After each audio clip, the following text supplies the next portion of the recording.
Kulturno-povijesni centar Sisačko-moslavačke županije. Dobrodošli na još jednu stihovnicu koja ima i dodanu vrijednost. Tu je s nama izložba fotografija hrvatski književnici gospodina Miljenka Brezaka. Dakle, književnici zabilježeni okom kamere, ali i okom našeg gospodina Miljenka, koji je ovdje izložio dio književnika koje je fotografirao, dakle dio vas je i zabilježen na fotografijama. Hvala vama na dolasku, hvala svima i uživajmo u večerašnjoj večeri.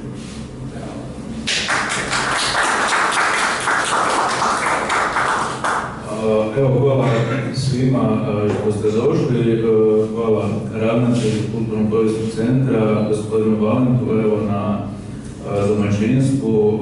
Već smo sada drugi put za redom ovdje, nadam se da ćete uživati, da će nam biti ugodno. Veseli me doista da smo se okupili u ovako lijepom broju. Mi ćemo prvo malo baciti naglasak na poeziju, na našu stihovnicu Siska i dati prioritet našoj glavnoj gošći, Božici Drkan. A onda ćemo evo u drugom dijelu večeri predstaviti ovu iznimnu zbilja izložbu našega kolege Miljenka Brezaka. Evo, ja ću sad oteti iz ovog stalka mikrofona, pa ćemo mi malo evo uključiti našu Božicu. Što reći, što već ne znate, mislim, molim zapravo nju da nam kaže nešto svoje biografije, što možda neke crtice koje drugi zaborave, koje možda ne pišu u knjigama, ovako sad da im na prepad uhvatim nešto interesantno možda što ne govori često.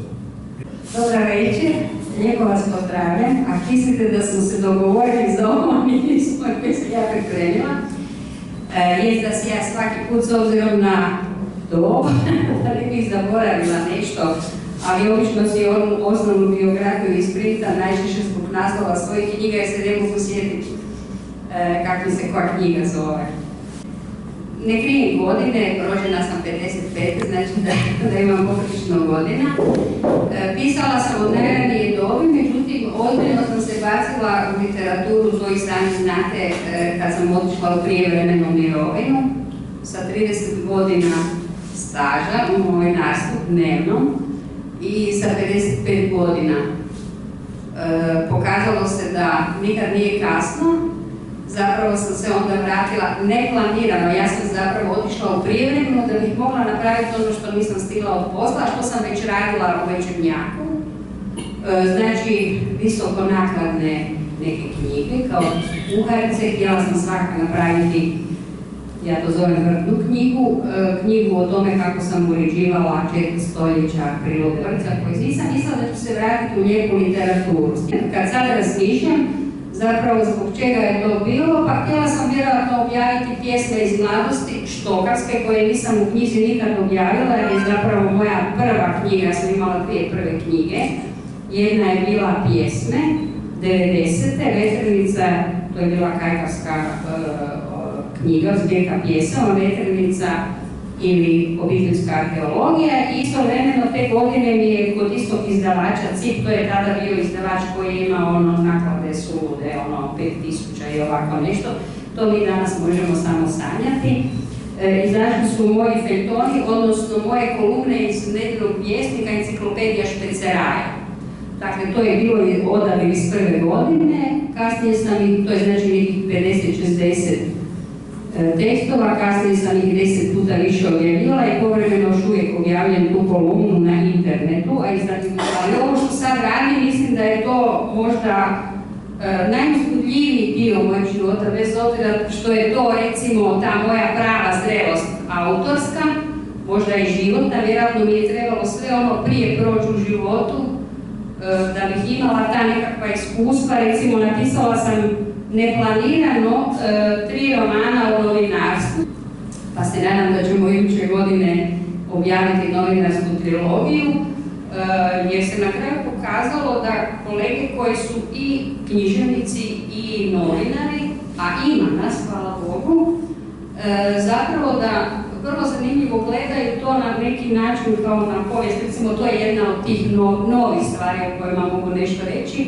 kao da sam pisala trilogiju o zapravo povijesti novinarstva, a zapravo nisam planirala nikakvu trilogiju, nego sam jednostavno rješavala neke svoje životne probleme. Onaj prvi roman je na neki način oproštaj sa Vjesnikom, odnosno sa novinarstvom kako je bilo do tada. Ova druga knjiga je bila knjiga o novinarstvu u Domovinskom ratu, rekla bih, i ovim svim promjenama društvenih, ekonomskih i tako dalje. Ova zadnja je zapravo, ne mogu reći da je zabavna, ali je o zagrebačkom potresu, sad smo malo pričali baš o tome. Tako da ne znam da li je gorka, da li je slična, da li je kakva, ali je povijest hrvatskog novinarstva, kako zapravo više ne postoji, ne samo u Hrvatskoj, nego vjerojatno nigdje. Ali ja bih sad malo o pjesmama, da je stihovica ipak vezana uz poeziju. Dakle, zadnja je Breberika i eklektika koju je objavilo Kajkavsko Spravišće. Ja imam taj dio svoj, kajkavski Breberika, a kolega Boris Domagoj Piletić ima eklektika. Dakle, to je njihova deveta knjiga u njihovoj biblioteci Kajča, susreti Kajča, i imali smo promociju, zanimljivo je, u Istri, ja sam imala u Vrhovcu, ali nismo dospjeli još imati u Zagrebu, to je izašlo krajem prošle godine, to ću vam nešto koju pjesmu pročitati. A prije toga je izašla također duet knjiga, rekla bih, ali tematska, Gastrolatrija sa Božicom Jelušić, gdje imamo jedna i druga i kajkavske i štokavske pjesme, dakle ona piše na svoj način, uglavnom u rimama i to, a ja imam dakle više slobodnog stiha, nešto ipak se drugačije radi. Ne znam da će vam se svidjeti. Zove se Mek sa Serenom Williams. I zasna prenešme, kao u onoj drugoj pjesmi, ali izbudiš me, imaš problem. Cijelu noć sanjaš, veliš da ja igram tenis sa Serenom Williams. Da se spremam i idem na meč, pripremaš se i ti da sve bude dobro i sav si izvan sebe da ne zaboraviš vodu, kao onomar kad je naš mali izgubio na turniru pobjednički pehar Žedan. Spremio si svoj Canon i kameru i oba mobitela da uvjekovječiš događaj. A ja sad već posle budna kažem, pa kud baš Sereno? Što misliš Fiontekovu ko kolonistica s Poljakinjom, ili Donu Vekić, ili Selešicu, ili Majol, ili što ti ja znam, ili varovu drugu manje utreniranu sestru Williams, ili neku niže rangiranu na ATP listi. Odmah me šalješ ravno na Serenu. Baš si podigao ljestvicu koliko je sama sebi ne bih podigla, pa ja sam samo rekreativka, seniorka. Ne znam više ni gdje mi je torba s rasušenim reketom. Sa zadnjom lopticom iz kompleta vježbala sam volnu šaku davno, sad jedva i vočku obuhvatim. Teniski laka dobila bih prije od pisanja. Čak i za skijanje negdje u garaži još imam svoje skije i pancerice i skafander, a jednom sam se čak bezglavno spustila niz padinu da ohrabrim našega maloga skijaša na prvom skijanju. Nervira me tvoj elitizam i kubaš bijeli sport, pa jedna da bih znala do pobjede brojiti, a kamoli igrati. Nekad sam je uspjevala korektno odservirati, ali kako bih uzvratila servis toj Sereni Williams?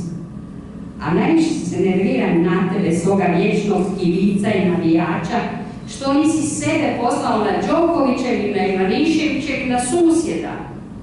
I odmah brinem da bi čak i u snu u žaru igre mogao opet zdrobiti nadmornicu i što ne znaš je li to bilo iz forehanda ili iz backhanda.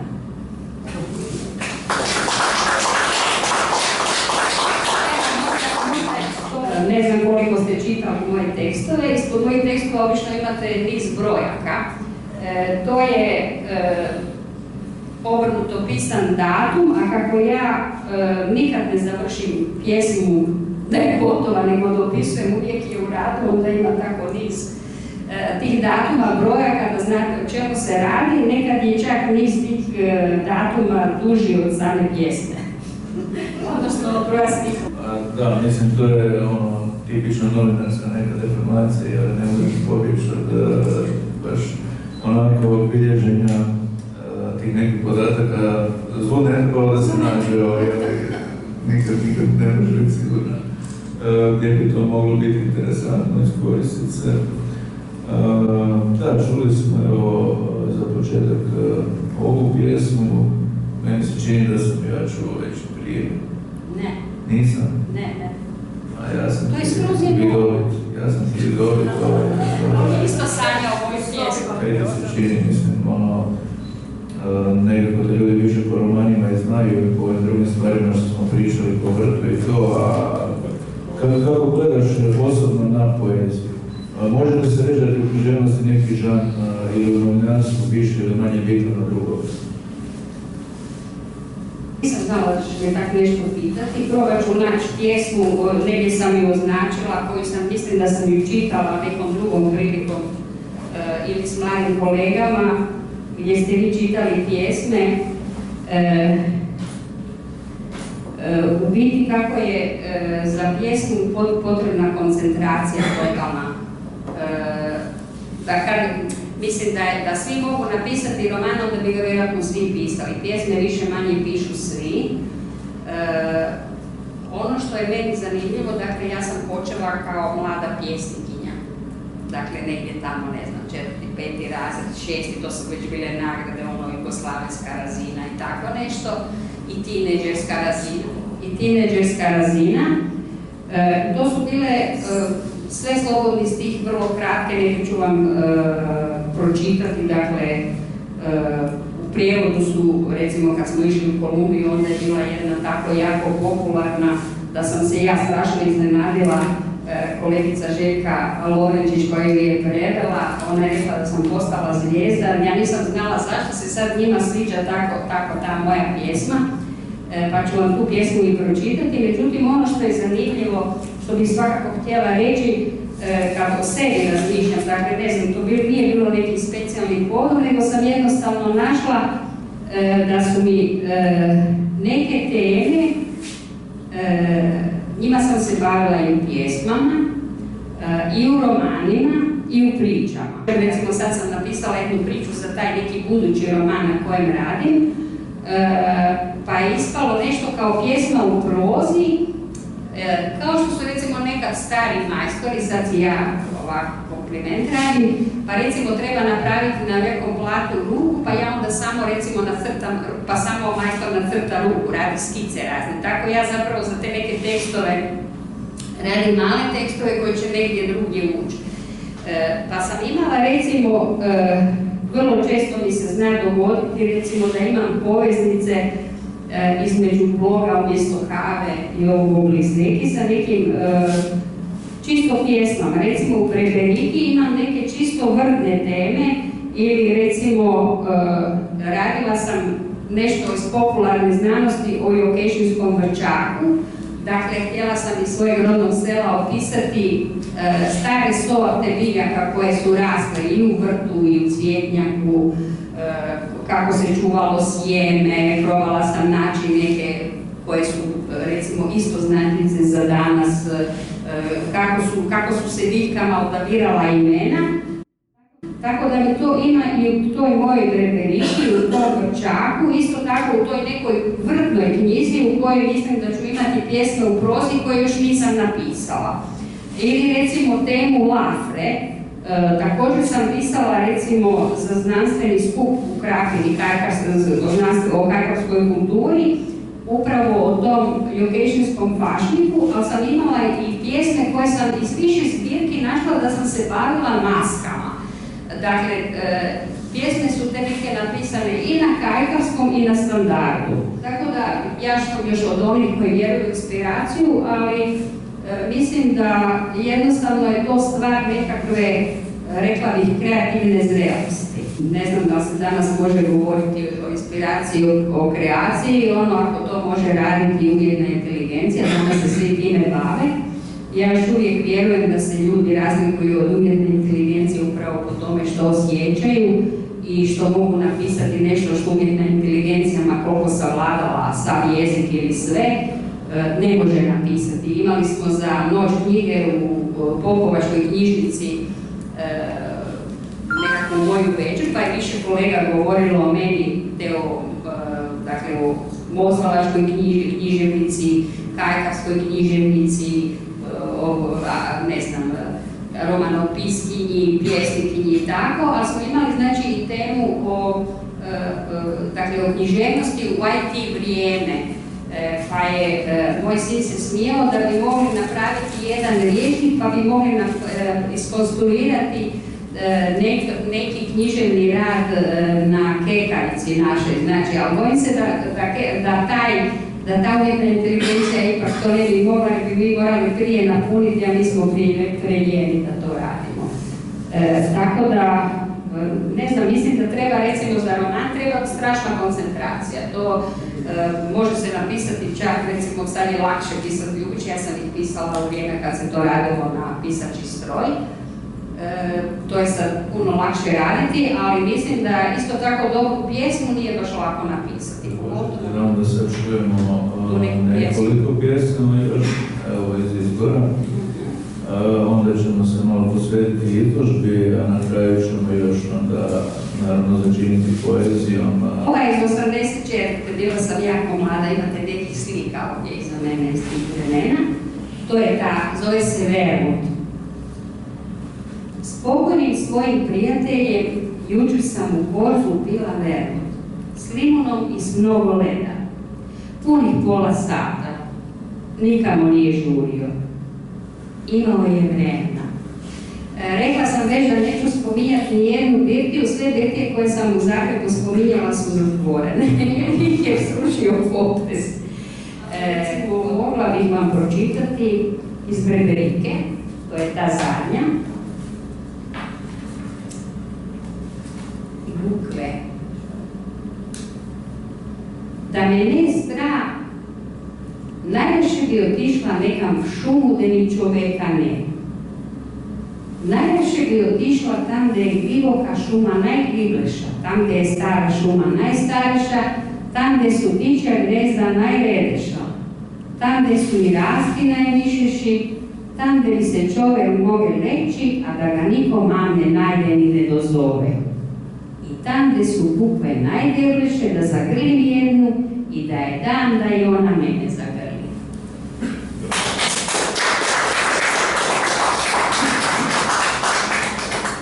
Onda recimo što bi još mogla pročitati. Ta moja pesma je vam to poznata. Moji kolege pjesnici koji su inače i liječnici su ju nazvali ginekološkom i sve će vam odmah biti jasno zašto.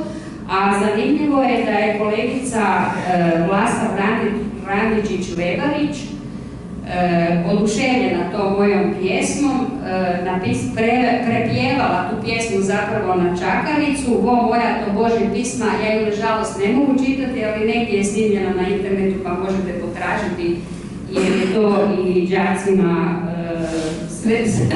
za srednju školu neka vrst lektire, odnosno vježbe. Ta moja pesma če bi me baš ko iskal, ja bi njemu napisala pesmu mam. A ovak ju sebe spisavljam kak si jesti zemlju da sam gladna. Tak se i s pesmu bavim. I tak mi je od nje tesno, kada sam z velikem detetom noseča i kada nosim visoko, jeni veliju dečka, jeni curu se jeno samo da je zdravo i da ne brez mene ziti, kakvih da sam svojega išca maloga na sve davala van. A nemaš ni baricu dezeti da te sporodi ni cajn, kaj bi dete popijeva. Bojim se i pomeknuti, a kamoli plaća pustiti. Samo si mislim da se pesma ne bi zadušila u mene. Tu nikakov ni te drit, ni vakuum, ni epidural, ni carski ne greju pomoći. A ni rasporiti droves ne mreš ni srkom, ni zmačom. Ležeš li bi si srce zvadila. Take pesma, ne samo vjenenje mojem delu, svakomu je pomalo. Ne mrešu kak spada nigde napipati, gde su je nogice, gde su je rukice, gde je glas. Valda onda tak i boli i prebolike, ne znam kaj, duša morti, ali ona retko. Dete te se hoće zroditi te boli, znaš da bu bolelo čim je u te blesmo, mora ziti van. Neko kak da hoće preti z ovoga sveta, kaj bi rekao moj otec, kožu zemlju. A pesma, ne znaš kak si je se zadobavila. Te Bog, dragi, bi morti znao, nekak je više potajna, kaj bolest, kaj sramota, kaj nekako prvi truc, kaj smrtna muka, kaj te suvijen švic natira. I se jeno tiječ, se buš drlače neš. Ne, nek je vziti jer ne, nek je dati život ili je dati i svoj. A ili kome nekda nanegda zide, ne bu se većala da bi si sake zela. Nekda ju je čuti bole čuti. Na jentu ti je tak tu i gledite kaj da stogu nema čistom nišu.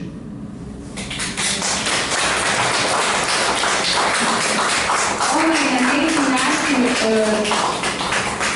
nije baš maštovita usporedba, ali recimo odvajanje od nečeg što stvorite kao kad stvorite dijete, zapravo odvojite ga i ne znam, ode u svijet dalje.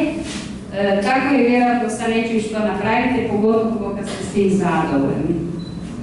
U Stari Matošu ili Srti na Štrosu zapravo sam radila za temu kad smo imali društvo književnika, pa tamo u Tovarniku, u njegovom rodnom mjestu i u Đakovu, što kolege književnici iz tog ogranka pripremaju svake godine.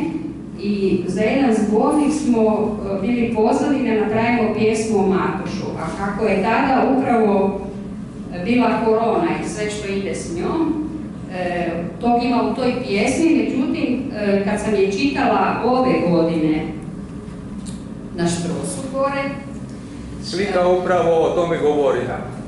Ova tu. Meni je ta pjesma bila čak aktualnija nego kad sam ju napisala 2020. Da, 20. Tako da je malo je duža, ali ću vam pročitati, baš mi je draga. U Stari Matošu ili Selfi na Štrosu. Nisam bila u gradu od potresa, jedva su tramvaji provozili, a i to karnevalski s maskama. Turistica u vlastitu gradu, izaran open air. Ni dvorišta još nisu prigodno otvorili, hosteli uzaludno oglašavaju bed and breakfast popustima. Moja ophodnja, Zagorka od Kalči, Šema u Vlaškoj, Fric na Gvozu i ti na Štrosu. Bog moj poeta Doktus, servis moj poeta Ludes, nije vrijeme ni od putovanja, ni od poezije. Jedna sam dopisala, kanila sam natrag s noge na nogu u Tomićevom, navodno baš si tu negdje stanovao. Lupnula bih tek ko li je triolu o čovancu u vali Saurea, a tko s plasticama u gluten free u Vinskako vizavi. U maskeradu spustit ću se u spinjačom. I tebi je netko naukao vašu uprnicu, što sto kreativno oslikanu jednokratnu, da slučujem već iskorištenu. COVID-19, krunski virus, kaže jedan drugi pjesnik, liječnik, diplomata. I sve je otišlo u lockdown. Jedino jednako uztrajnu drvna žulja Štrosom šeta i ovoga ljeta i industrija street fooda, španciranja i cez the best. Baciš se utočeno po akcijskoj, možda ti ne bi ptice za živce, nego radije gem. Iz jednako plastične čaše jednokratne također. Što sam te više čitala, to me je manje zanimalo što si pio, kuhati nikome ne moraš. Da ti je Božarić uvalio violončelo u half cilinder i ti spuštali tringel, kao što to čine dolje po Ivici i po špici trendovskim muzikantima koji imaju sitno. Ako bi ti mogao držati gudalo, srefirali ti se gudeći s tobom. Ako bi te uhvatio šrajkramp, mogla bih ti dodati neofen forte. Znam kako u nadglavicama boli tekst, dok žujaš Štrosom šeta i ovoga ljeta, a željeznicu vuča plutaviš daljina. Otpadaju mi noge ugled malo bolji, tek da prisjednem uzate, premišljam da ipak, ako Wi-Fi dopusti, opinem selfish sa AGM-om, s AGM-om. Ako je Nada Dimić šivajući gače izbrendirala Andy, ako si već postao logo AGM, ako si najslavnija Petrovićeva karikatura kaširana u DHK, što i ti gusta ne bi bio pop ikonom. ne zamjeri. Nemaš to čuti na fotki opet frkati mustače, jer bolje sjesti s desna ili s lijeva, ili da te straga zagrlje, pusti socijalnu distancu. Nježno do sjaja glancam skulpturni aluminij, praveći se da ne znam kako ti zakazujem novi dejt na tvojoj klupi s pogledom, makar poslije još jedne pandemije i još jednog potresa. Pravit ću ti društvo zakratko dokoličariti na tobože širokom donjogradskom panoramom, metropolom palanačkim ušorenom iz tvoje pomalo golublje ravnodušne perspektive. Sva sreća da si podalje od vana, omiljene štacije jaktima od perja, kako ti samo ne dojati. Sve ti je u percepciji, sigurno bi me uvjerio. Onda ćemo samo gledati kao da smo ravnodušni u predvečer, je zvijezde i zvizdan umjesto krova nad glavom, kao da se dolje išta mijenja osim cucaka što spanciraju po zvinjevačkim platanama. Moj poeta Doktus, moj poeta Ludens. Ne sjećam se, jesam li ti rekla da smo se tako naslikavali u tovarniku pred tvojom rodnom kućom, obduvljenom, zaključanom, praznom.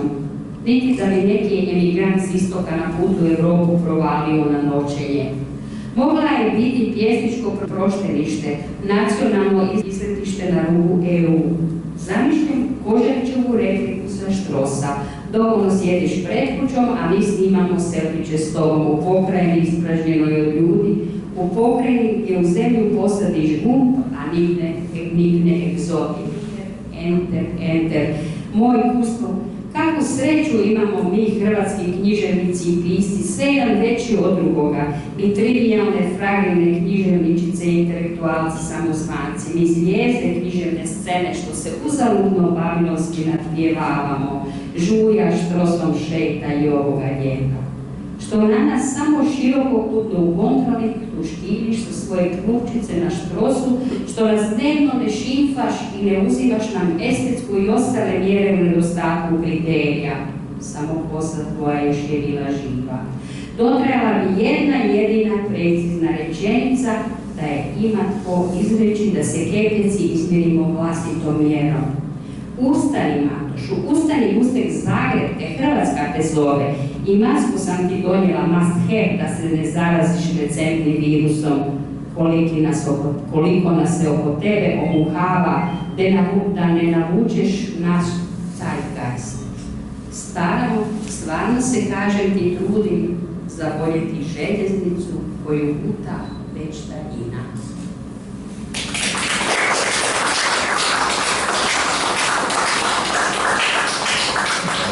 Sada ćemo se malo posvetiti, koncentrirati na ovaj drugi dio ove večeri koji smo isto najavili uz ovu slikovnicu, a to je dakle izložba fotoportreta hrvatski književnici Miljenka Brezaka.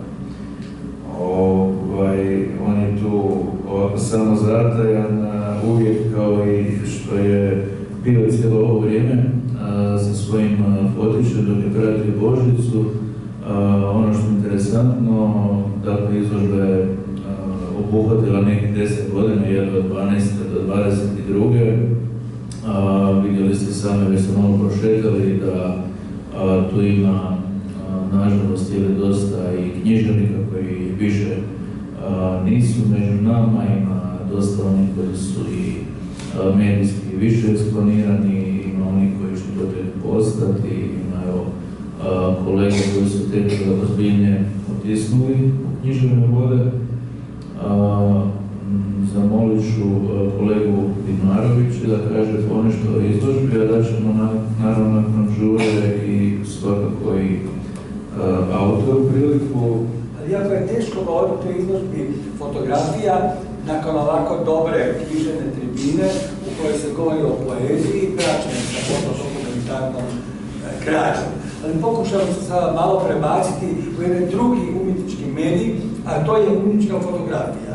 Dok je pjesnicima šlom, vidite, riječ, glavno oružje i bogatstvo te riječi seže gotovo do nebesa, fotografu je njegov aparat i njegov trenutak hvaćanje upravo bitnog u životu čovjeka sa cjelokupnim rekli bismo, klimatskim okruženjem, vremenskim raspolom, taj moment koji je teško uhvatljiv, koji se može i za koje treba imati živaca, talenta i nadahnuća. Inače, kao što bi svako mogao biti pjesnik koji ima olovku, tako bi svako mogao biti umjetnički slikar koji ima fotografski aparat. Dakle, to nije slučaj, dakle, mora u tome imati nešto posebno. Miljenko je počeo stvarati ove umjetničke slike kao 40 godina, kao zreo čovjek koji je prošao, dakle, što kaže Oto Žubačić, prije Hario i Harije, dakle, sve što treba u životu, uz Božicu, dakle, sazrijevao je sve strane, dakle, sve umjetničke strane, a onda je odlučio i sam nešto progovoriti. Očito je bilo spontano, ne izaći iz sjede, talentirane i vrijedne književnice, nego dati nešto svoje. I sad šta bi to bilo zajedničko ako to običite? Sad kod fotografa, ja ću malo proširiti to što nisam pisao jer ne mogu u novinama napisati što se može izgovoriti. To je taj problem trijade koji se ja bavim u zadnje vrijeme, slika, paslika, autor, vizija. Kako to staviti u kontinuitet i kako to složiti u jednu cijelinu.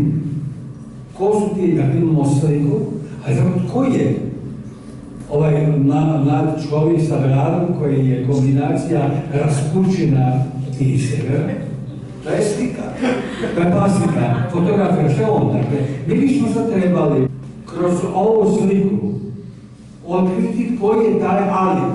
Netko je on, nego kako ga je vidio i kako ga je stvorio kao viziju fotograf. To je taj problem. Tadija pokojni je govorio, nemojte me uvijek miješati s drugima tamo što želim biti sam na fotografijama. Dakle, Miljenko hvata taj trenutak i zapravo je naslov izložbe moji književnici. On ih izabrao. Dakle, čim je rekao moji književnici, ti je otvorio prostor polemici. Ja mogu biti zadovoljan, nezadovoljan, neki način prikazao me je doživio, kao što smo rekli stari Latini, poeta Agrikola, pjesnik sa sela, seljak pjesnik, rijeke more i tako dalje, u jednom specijalnom raspoloženju. I to je uvijek, tada je slika umjetnička. On dakle stavio svoju viziju. Ovo nisam samo ja, ovo sam ja, kroz emocije, oči, naravno aparat i vještinu samoga. Tako je ridom i sa svima osnovima. I to je Miljenko isto postigao. Počevši ovdje sa svojom ženom. To je potpuno jedna erotska fotografija, koja je tipična kada može slika ženu. Dakle, ovdje sa izgledom očiju, odnosno kako je on doživljava. Apsolutno. Kao i naša draga Sanja Domenuš, tema je ovdje, tu je, naša isto nova članica Društva hrvatskih književnika, koji je on doživio potpuno različito od mene. Kad sam pisao o njenoj knjizi, moja slika o njoj je bila potpuno drugačija nego što je Miljenko. Miljenko je živio kao vedru, veselu, lijepu, bosansku čelenu, pucu i tako dalje, dakle, optimistično kada sa prvom knjigom i to je vrlo uspješno. Ja ne bih tako morao. Isto tako redom od jedne ka druge idemo vidjeti ono što je isto želim naglasiti. Miljenko voli svoje autore, odnosno svoje likove. Nema nijednog lika koji mu se narugao, koji ga karikirao, a to se fotografski može jako dobro. Ja, fotografija pruža ogromne mogućnosti. Dalje, Miljenko se zadržava klasične figurativne fotografije sa psihološkim nijansama. Fotografija može biti nefigurativna, može se pikasovski sve to izmiješati. Jednom je malo eksperimentirao, to je fotografija Ive Ricova, gdje ga je prikazao, naprosto umnožio je lik Ive Ricova, jer dosta drugačije ja tako vidim. Dakle, multiplicirao je to pisika, jer on je bio takav da nisi mogao uhvatiti samo u jednom obliku, u njemu je živjelo više osoba koje on prikazao. Tako je apsolutno. I tako možemo ići redom. Malo je, pazite, izložaba u hrvatskih književnika, ovo je treća, koliko ja pamtim, izložbe. Obično su manekenke, nogometaši, puno zanimljivi objekti o književnici, a Ali ako pišete povijest književnosti, vi ćete se suočiti sa činjenicom, oni koji to čini, da nemate fotodokumentarne građe o pojedinim književnicima. Jer imate stereotipne fotografije za legitimaciju, za osobnu kažu ili putovnicu, čak sa bumagom, sa pečetom. Dakle, nemate. Ovo su dragocjeni, svaki od ovih slika, književnika može i ne mora se složiti sa Miljenkovom vizijom samog sebe. To je ta slika, plastika i vizija. To je Miljenkova autonomna vizija i to treba jasno cijeniti. I mogao bi o svakoj slici, jer te ljude većinom poznajem, govorim, ali za nijedno bih mogao reći da je loša, i ono što je bitno, ponavljam, da vodi nas književnike, zapravo gleda nas kroz svoju suprugu, književnicu, dakle on osjećao što znači biti književnik, koji su to napori, koliko je to unutrašnje dinamike, koliko to su neprospavane noći, koliko to je diskusija, koliko to brušenja stiha, koliko je to nesigurnosti, da bi izašao sa pjesmom van, da bude dobra pjesma, ne da bude kaj god nisam. Tako je Miljenko, sve je ovo brušilo. Mi možemo sada o tehnici rada, to je drugo područje, kako je razvijao. Kompjuteri sad daleko to više pružao nego sam bio mlad, kad se to moralo se dati u vodu i tako da je cijeli onaj visilištvo trake i tako dalje. To sad ide drugačije i može vješto balansirati bolje nego nekada sa svjetlom i sjenom, što je također važno. I to je dosta i opasno u fotografijama koje su u koloru. Vi možete vidjeti kod Sanje Domanuš da nema ovako odnosa svjetla i sjene. Pogledajte, dakle je to. Fotografija bi bila, vizija bi bila njegova drugačija. Upravo, to vam je primjer. I Božicu je stavio tako jedan svemirski prostor da ide, tako u jedan vakuum. Ona sama apsolutno nije razvrstila. Ali to je njegova vizija. Vi ste uočili koji znate Miljenka da on doista ponekad traži jedan ugao gledanja i očito osvjetljenje da bi vas upravo dobio ono što on ima, što je meni vrlo zanimljivo. Unaprijed da ima stvoreno tu šutnje, skretanje, on nama svoje mišljenje, treba zovem viziju. Viziju, dakle. A onda to želi dobiti sa slikom i plastikom. Ali viziju što ima, on željao mene ovako i to je apsolutno njegovo, mislim što ja se slažem sa ovom vizijom, ja doista jesam poeta Agrikola, ali on je samo dio njegove, toga još ima više.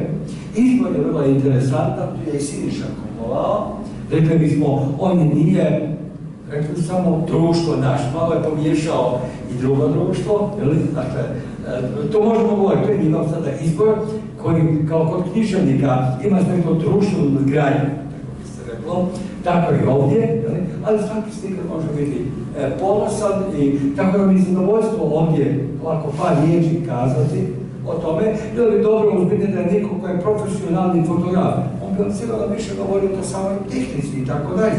Ja govorim o ovom umjetničkom doživlju, o slika, plastika, vizija, o toj trijadi, koje su nekada u starinska vrijeme prevodili kao lijepo, dobro, sve. Danas se kaže slika, plastika, vizija. Evo, pa sve strane, ovdje je jedan bračni par pokazao se kao par kvalitetnih, kreativnih ljudi, koje funkcioniraju savršeno i to je užitak s njima, družiti se i poznavati ih. Jer kreativni ljudi su osebojni na svojih radnjama i sisački prijatelji. Hvala vam lijepa na pažnji, evo, to sam imao reći.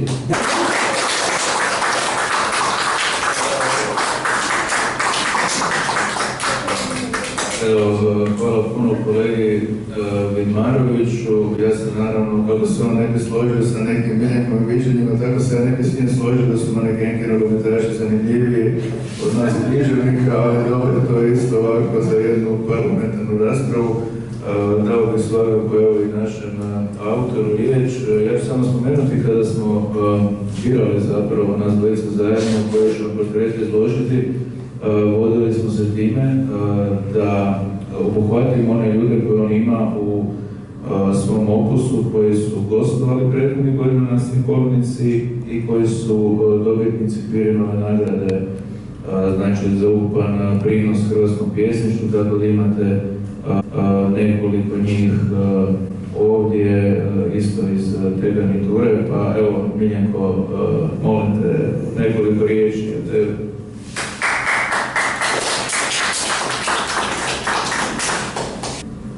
Dakle, ja sam uvijek vrlo prisutan na svim događanjima na kojim ima policija. Sam posebno ovih 10-ak godina, međutim, skrećem pažnju. Ovih 25 fotografija je snimljeno u 50 godina. Dakle, 50 godina. Vratimo se 71., 2., 3. kada sam otkrio Božicu Brkan. Ona je bila srednjoškolka. Dakle, one 2-3 prve crno-bijele slike su snimljene u Okešnicu. Dakle, snimljene su jašikom, to su oni profesionalni u ono vrijeme aparati koja je imala 12 snimaka, pa smo štedili kad budemo snimili koji kadar, snimili samo 12 snimaka na negativu. Ne onih 36, nego 12 snimano u Okešnicu i u okruženju, pa i za vrijeme faksa nastao je prvi dio crno-bijelih fotografija, kasnije sve druge uglavnom digitalno doba. Još samo kratko da kažem da sam se nakon 50 godina vratio u Fotoklub Zagreb, jer sam se kao bruzoš student upisao u Fotoklub Zagreba, onda sam otkrio da je moja ekonomija isto ima fotoklub i onda sam preuzeo taj fotoklub, vodio ga i više bio u lakosu fotokluba nego na ekonomiji, pa sam malo duže studirao. Ali, možda sam bio i da malo, ali evo, rezultati su tu. Nakon 50 godina vratio sam se fotoklub i to je ovih 10 godina. Kao svi u fotoklubu, jer smo mi amateri, to želimo da naše fotografije budu izložene ne samo na izložbama skupim, nego da eventualno nekad imamo i samostalnu izložbu. Ja sam se ohrabrio i predložio im da bih ja mogao imati samostalnu izložbu hrvatskih književnika jer imam portreta, koliko su oni umjetničko djelo, a koliko samo dokument o tome pričaju i drugi, pa o tome govorio i Đuro. Međutim, ispalo je da stručni savjet Fotokluba Zagreb je prihvatio da je ove godine organizirana samostalna izložba. Ja sam predložio 40. Međutim, kada smo završno išli dogovarati koje fotografije budu ušle u obzir, prihvatili su 45 fotografija. To nečemu govori, dakle, i stručni savjet je ocijenio da te fotografije su za izlaganje. Evo, to je najkraće što sam mogao reći o sebi, ne bih duljio, jedino ako moja supruga hoće bilo što reći, ali već je to rekla, a preneseno je tamo u tom katalogu za izložbu. Vrlo kratko.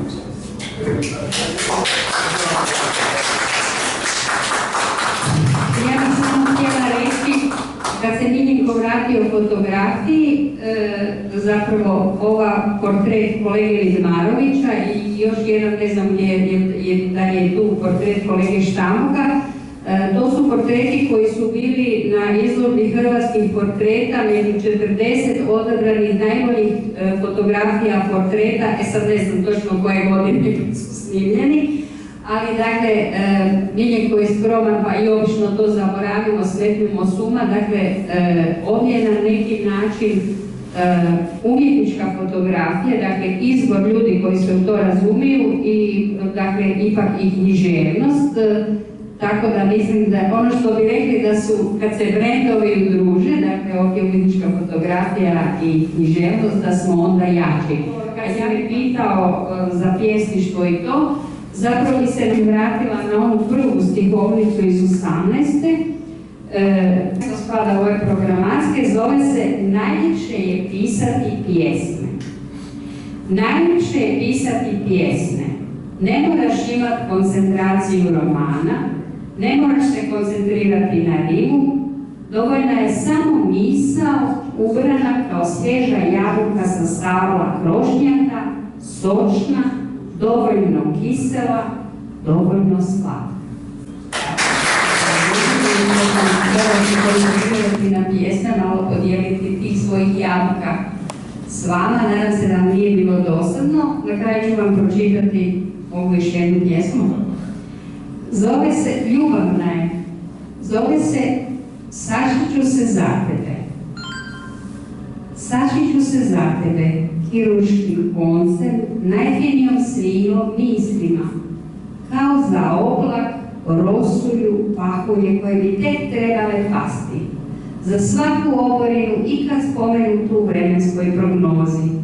Neće te boljeti, nećeš ni primijetiti.